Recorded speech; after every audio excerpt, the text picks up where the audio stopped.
you were charged with theft, you are facing up to a year in jail and or a $4,000 fine.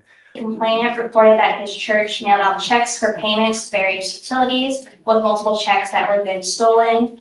After being assigned the case, the officer spoke with the complainant, who stated that he received back his bank statement, which reported the following checks being stolen. The first check for $780.20, which was drawn off this. Oh, I remember this. There's like several different people that are, Yes, so there's multiple Okay. checks. The next check is for $780.40. The next check is for $784.09. That was to a Mr. Tinkham, who reported that he didn't know the individuals and did not give them consent to endorse or cash any of his checks. They then subpoenaed the bank records and showed that checks were changed to pay Sonia Maris at the Chase Bank at 1520 San Felipe Street.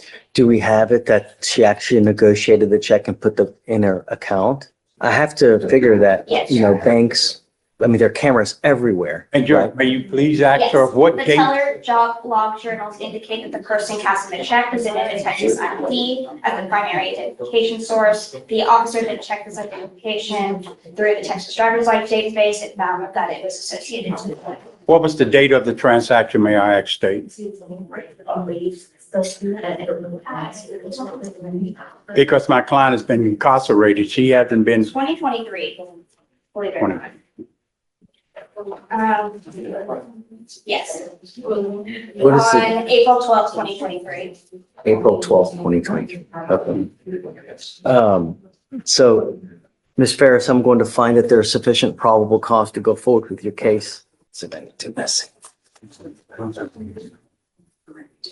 I was in the way. we'll get there. I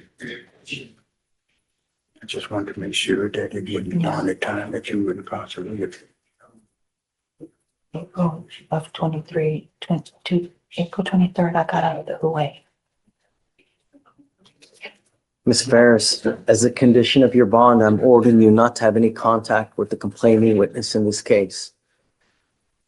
That is, I guess you said a church, right?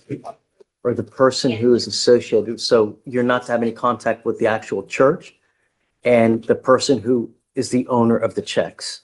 I'm also ordering you as a condition of your bond not to have any contact with the